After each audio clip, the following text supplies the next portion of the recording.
Sa inyong tagumpay, ang MAPE ay magtutulungan. Itatawid natin ang pag-asa ng bayan.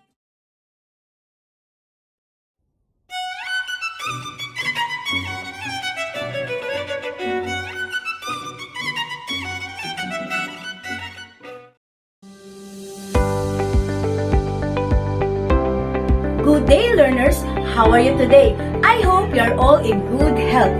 Just a reminder, always wash your hands and spray them with alcohol. This is MAPI class. I'm Teacher Lizelle, your music teacher. Remember that music can lighten up your day.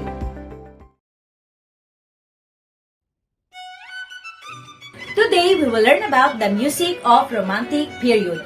Did you know that Romantic period portrays literature, history, emotions, and nature? Music of Romantic period. Romantic period is described as a cultural movement that highlights emotions, imagination, individualism, and freedom to express. During the Romantic period, the orchestra had become a great force due to the increasing size, including the following: strings, woodwind, brass, and piano. Tuba added later in the period. The most important keyboard instrument of the Romantic period was the piano. Here is the list of different musical forms and famous composers. Let's start with violin and strings music. Presenting Niccolò Paganini.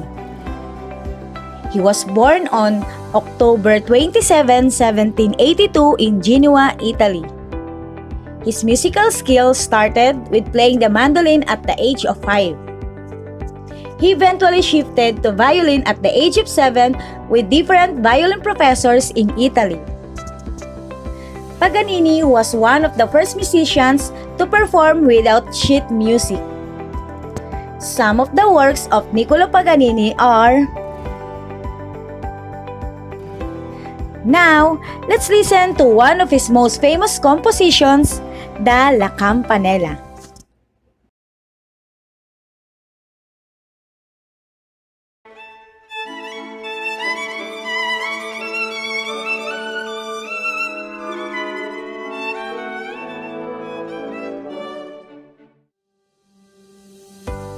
Let's proceed to piano music.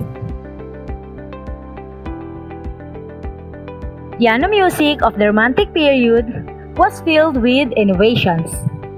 Most of the compositions require high level of virtuosity and also reinvention of classical sonatas. Today, some piano compositions from the Romantic period have been adapted into songs.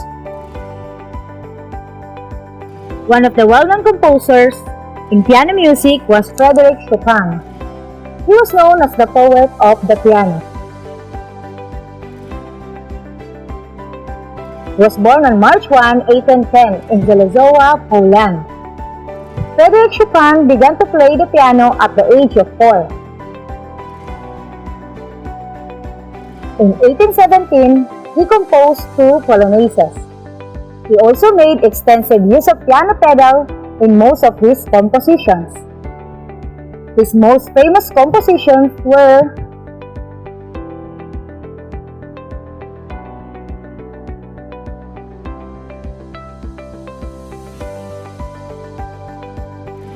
Let's have first the Fantasy in F minor, Opus 49.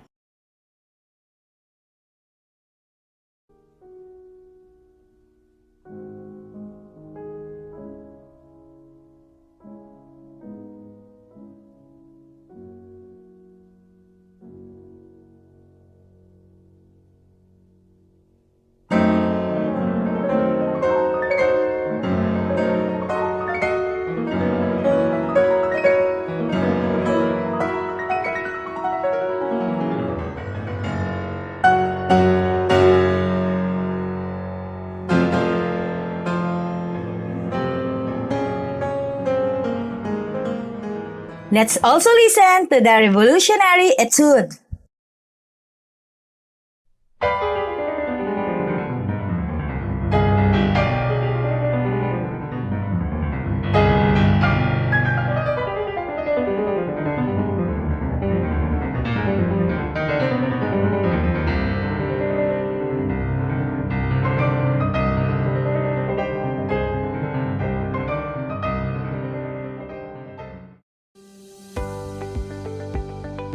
How do they sound?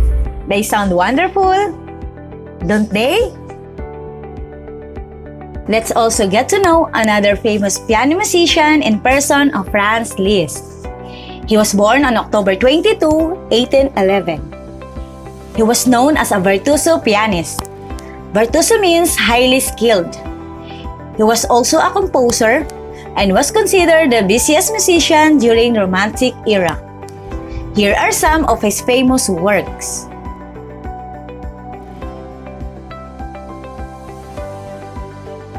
Now, I'm going to play his music composition with the title La Campanella. Listen and feel the music.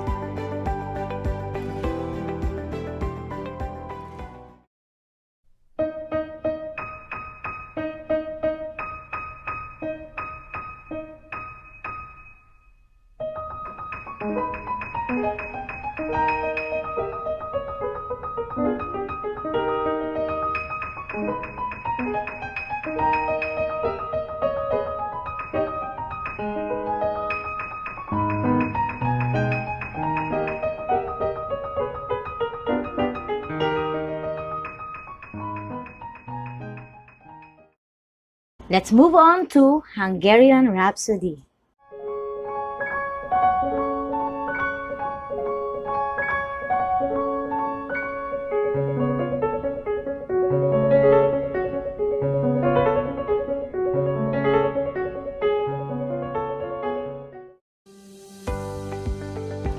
Next is Robert Schumann.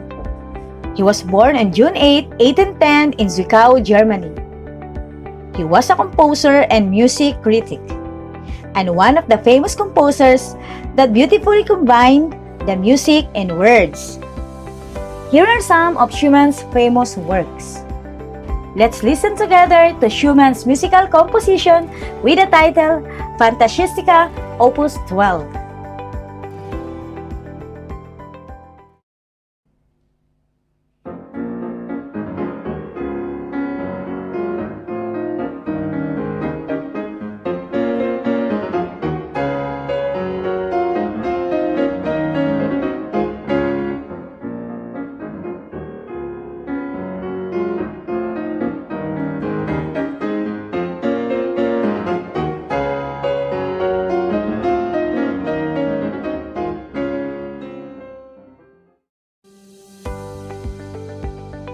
Another musical form from the Romantic period is program music.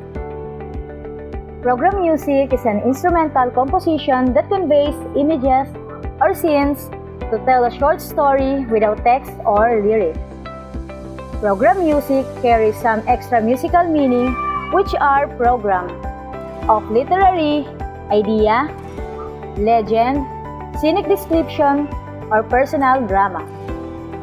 One of the famous composers of program music is Hector Berlioz.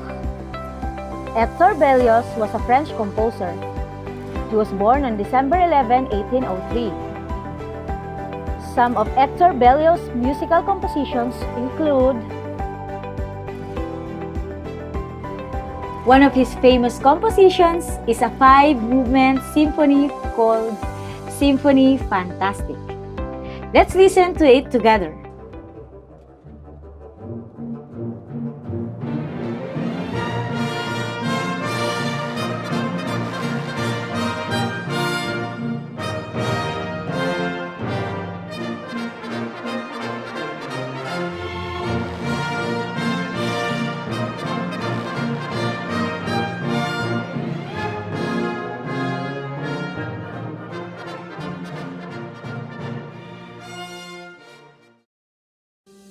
Fantastic indeed! Right!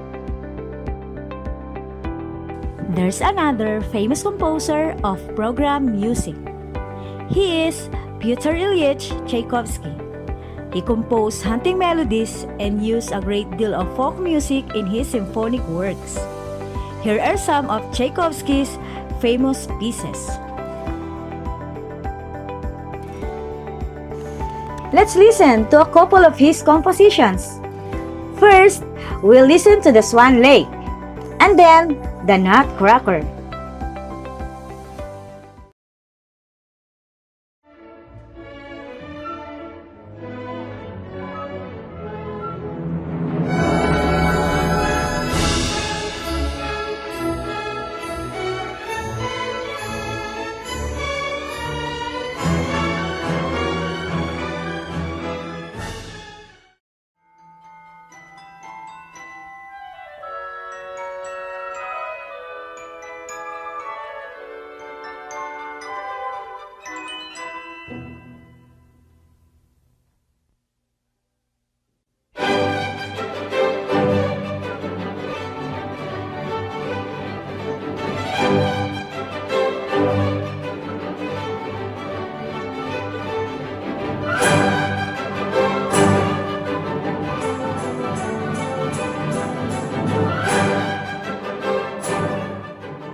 The last but not the least famous composer in program music is Camille Saint-Saëns. He was known as a talented musician from an early age. He was born on October 9, 1835. He was considered as a composer who created elegant, neat, clean, and polished music. The most popular music of Camille Saint-Saëns are the Let's play two of his famous compositions.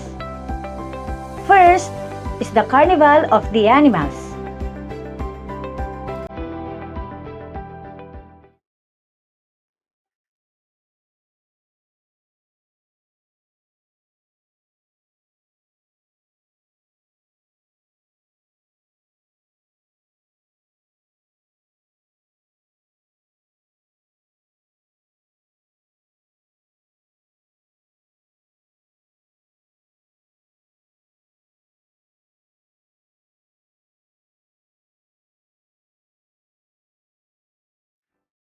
Let's also listen to the Dance Macabre.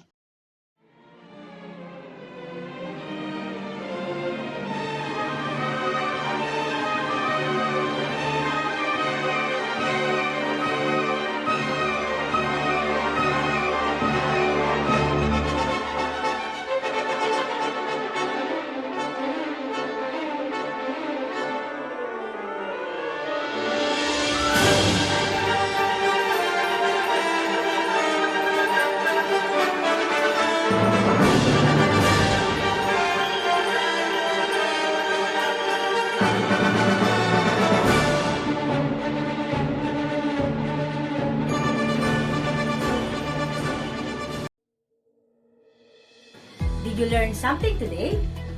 Great! Did you also enjoy listening to their famous compositions? I hope you did. Now, let us see if you can identify the famous composers with the pictures I'm going to show you. Here is the first one.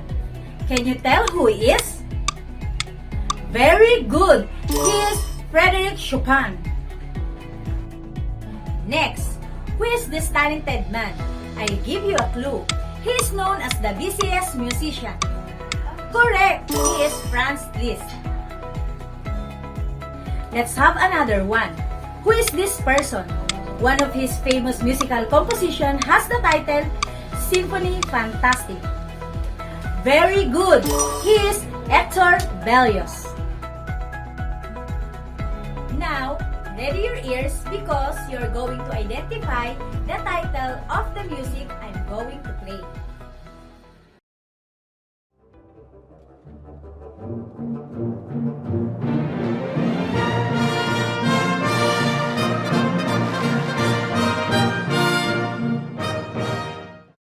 In program music, this is one of the famous work of Hector Berlioz.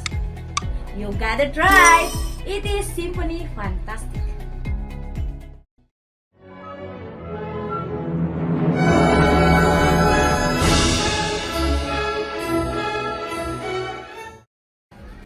The next one is a famous composition of Tchaikovsky. Can you tell me what is the title of this composition? That's right, Swan Lake. I hope that you have learned a lot today and appreciate music a little more. Once again, this is Lisel Papio, your music teacher. Keep in mind what Plato said. Music give a soul to the universe, wings to the mind, fly to the imagination, and life to everything. Good day everyone! See you next time! Bangon, bangon, bangon, bangon, bangon.